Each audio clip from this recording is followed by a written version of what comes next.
Hi, I'm Annika Johnson from Al Johnson's in Sister Bay. I hope you enjoy my new video series called Door County Girl. These are stories of my life, the people and places that I love, and of course how we all survive here in northern Wisconsin. You can come back as often as you like, but don't forget to subscribe to Al's YouTube channel. I'll be posting lots of really cool new videos. So let's go.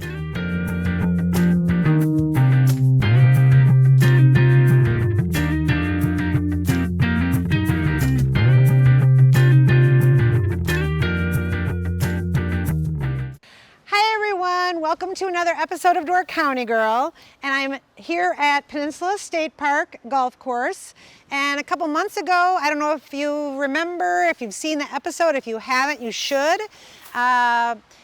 We did an interview with Jason Daubner, who is the general manager of the Peninsula State Park Golf Course, and they are celebrating their 100-year centennial this year, and they came out with this fabulous film about the golf course, how it got started, and everything about Peninsula State Park and how it got to be how it was today. So I hope you take a look at this film because it's really incredible. And let's go check it out.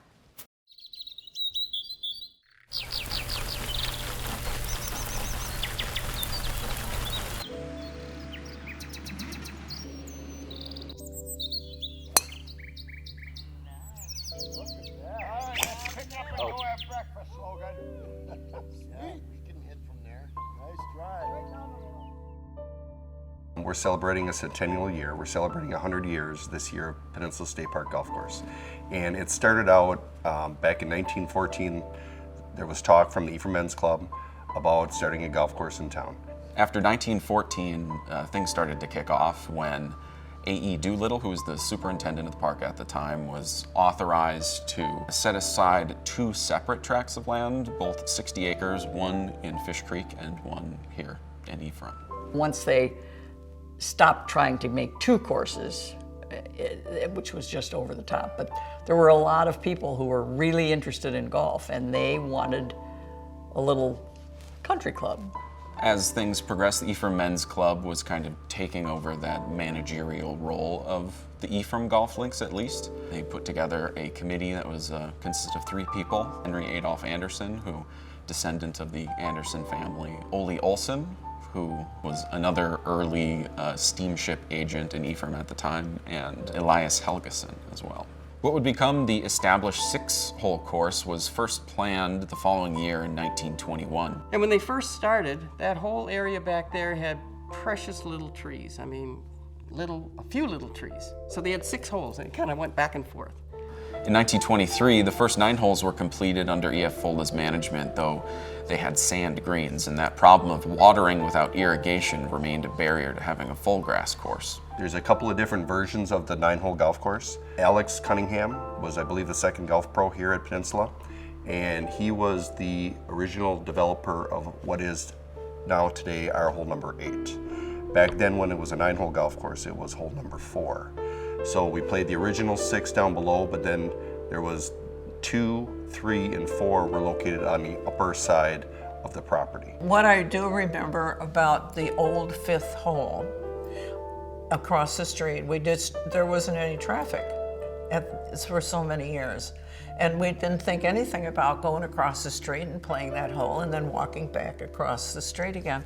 And the 5th hole was a beautiful hole. I think it was one of the prettiest on the golf course, teeing up high and then hitting to a green that's in a grove of trees. It was a pretty hole. And of course, that's where the par 3 is today. We hit blindly from hole 2.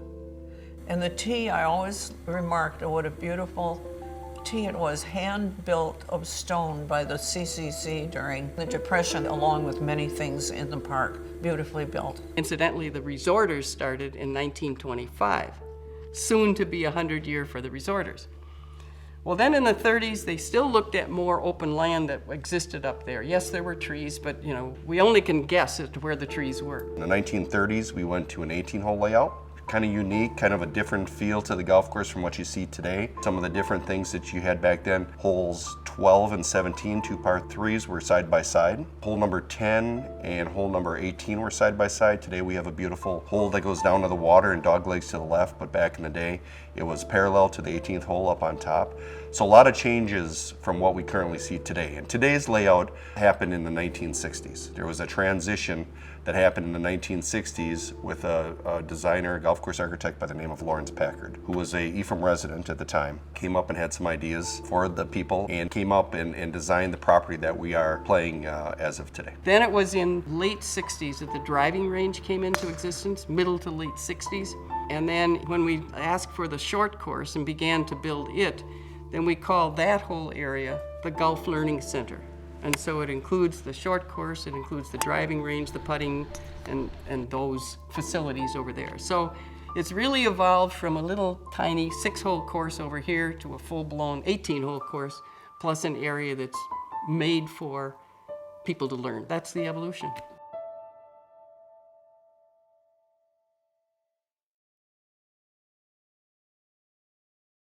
The course was pretty bad, but that's before anybody but park workers worked in here. They were golf course architects. I mean, we had some golf course architects and we had some new holes, but nobody really knew how to take care of it, and there wasn't much of a watering system. We needed a new irrigation system badly to do anything with the golf course. If the course was in good shape, people would come. The PGA has to take over the entire golf course. This is a big, big deal for the DNR, a really big deal. So Tom Blackwood wanted this to happen. When you're dealing with the people in the Madison office, I don't know if they really had any concept of what was going on up at Peninsula with this golf course. I had to manage up a little bit and let them know that this is a wonderful facility here. It's going to make a lot of money. We and Tom would kind of be at butting heads between the state and the park as far as funding and all the things that we wanted to do. But in the end, we both worked it out, and it worked out really well. And we got good cooperation. So eventually we got a deal with them that we would take over the golf course, and with our first big job is to redo the irrigation system. I think aesthetically, the layout and everything was always there. And getting the water in, the watering system was the absolute key to, having green fairways. And that really made it beautiful. Peninsula Golf Association is a very special organization. It's a nonprofit organization since 1982. It became a 501c3 in 2004. Part of our agreement with the state of Wisconsin, with our lease arrangement, is to operate the property, pay the bills, pay the staff, and at the end of the season, whatever remaining money is left over after you get through the winter and you're getting into the next year, those monies go back into the golf course in terms of improvements. We're looking at hole 7 green as one of our next projects. Again, trying to make that a little bit more friendly to the user in terms of how they are able to approach that green, be able to bounce balls in. 17 has been a conversation forever. One of the quirks of the golf course, right, the sledding hole, if you will, but it's a very severe green that certainly impacts pace of play. I think we want to look at, is there a way to improve that and keep all of the things that make it unique and interesting intact? We just had a group of people who really knew about golf. So it wasn't just being run sort of haphazardly like it had been.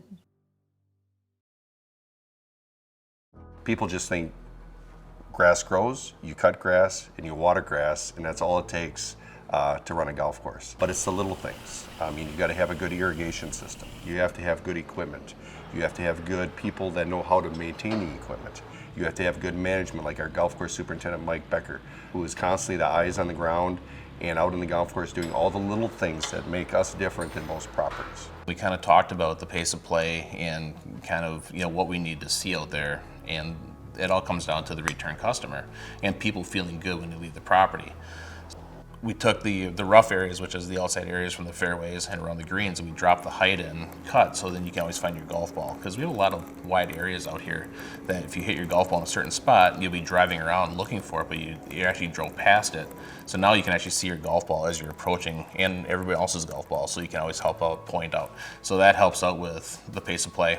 We have big rough mowers that cut 12, 13 feet wide at a swath, and down to trim triplexes and stuff like that. So the golf course equipment from when I first started and the evolution to what we have today is totally night and day. We're in and out of here, and a lot of people don't have an idea that we have as many machines in that barn that we do, and the kinds of machines, because they don't ever get to see them.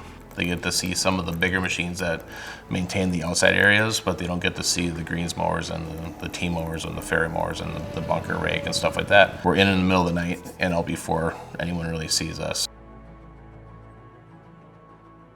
Short course is quite the gem of a little property. The greens are like the perfect size for what's over there. It's all playable.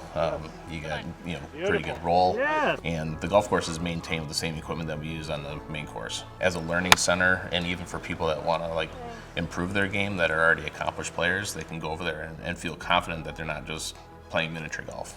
So to say, it's a real golf feel on a small property. I love playing that little course. It's perfect for a starter course for juniors, but it's plenty challenging enough for somebody who's been in the game for a long time too. So it's kind of reminds me of the version of the red putter. The red putter miniature golf is difficult, but anybody can play it. It's got greens as good as what we played on tour, so it's just when I look at it, I can't believe it, because I remember the long grass and the rocks and the dust. What a beautiful spot to have kids with their grandparents when I drive by with these little bags on their back. It's just great. Jason Daubner, he said, yeah, do you still want to give lessons? And yeah, do you still want to do junior golf? Sure. So we've got a first tee program 10 weeks every Wednesday. And our pro Matt is heading that up, which is Matt Stoddard, which is fantastic. And Jason helps out. I volunteer to do it too.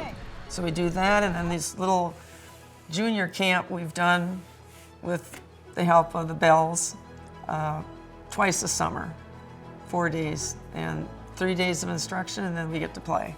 Bill and Carolyn Bell were actually very good friends. They loved being here at Peninsula Park.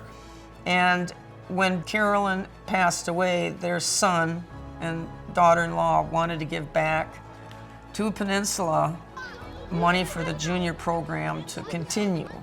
So we use that. The kids get to play free if they come to our camp for the rest of the summer. We buy equipment that they can have and use during our camps and during our first tee program. So coming here, it meant everything to me, everything. It gave me, it gave me a new vision for myself and for Doug, who had put in a lot of sacrifice for me to play golf. I've thought about this, and I think a kid who used to work here, Shane Kwiatkowski, he's a Door County guy, he went off to play golf in college, and he played all over the country and played beautiful courses. And when he came back after a couple of years in college, we said, Shane, what's the best course you ever played? And he said, Minzo. It's Peninsula, it's sacred.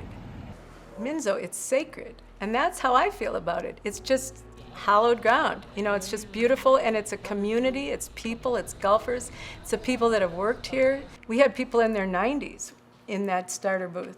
So it was this continuum of people that worked here, that played here, the resorters, people that come back every year to play our famous tournament in early August. Their families would come, and you'd see them once a year. And so it's just a feeling, and they have that special feeling about it. So I think it means that to a lot of people, and people will come and say, oh, we always spend our anniversaries here, or I've been coming here since I was a kid. I was a caddy here. There are people that were caddies back in the day. When I'd make reservations, or whether it was early in the year or in March, if there was someone I didn't hear from who was a regular, I was aware of it. You know, you get to know, you know these people. And I remember calling Colorado, and I said, hey, I haven't heard from your dad. I was talking to his daughter. And she says, oh, Dad passed away a couple of months ago. And you know, what do you say then? That only happened to me twice in all these years, when I'd call and the person that I wanted to get wasn't going to be back. I love the historical nature of Door County and how it's kind of frozen in time in a lot of ways. You know, you don't have the big box stores. You don't have.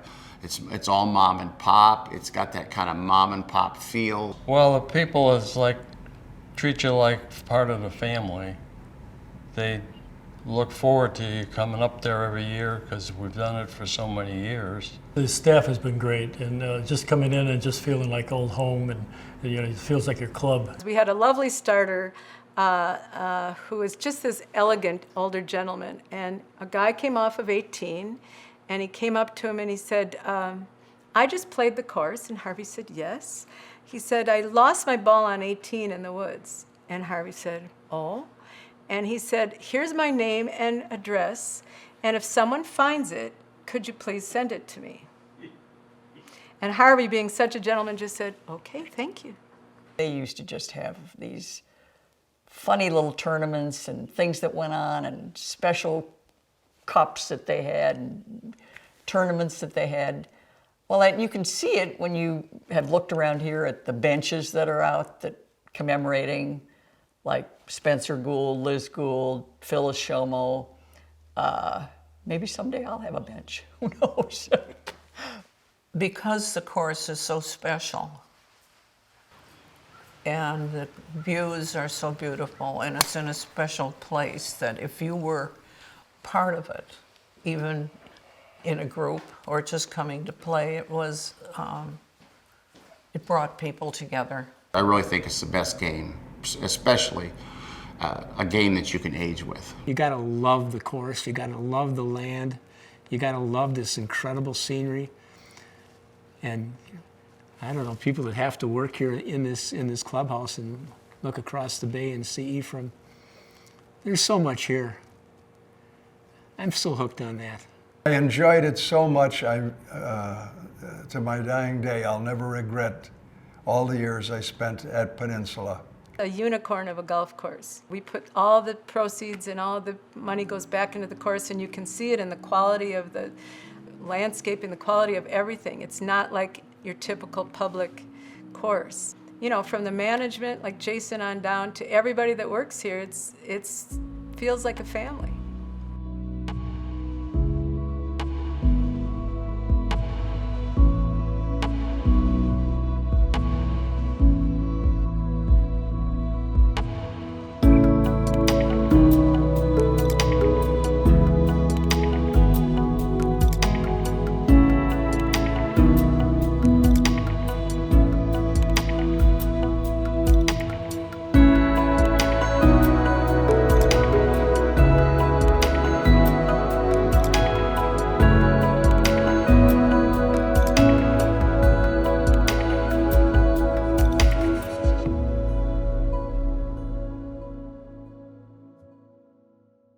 Hey, you guys want to hear a joke? Sure. Yeah. Why did the golfer bring 2 pairs of pants to the golf course?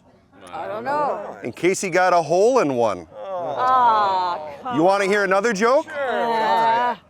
How many golfers does it take to change a light bulb? I don't know. 4! That's it. Wasn't that a great film? I mean, fabulous. Even someone like me that doesn't like to golf, I think I'm just gonna go golfing now because it was so fabulous. And you know, I have to say, we need to get Jason some new lines. His jokes are getting a little, I don't know. But anyways, I'll see you next time. And don't forget to like and subscribe at the bottom of the page, and join me for another episode of Door County Girl.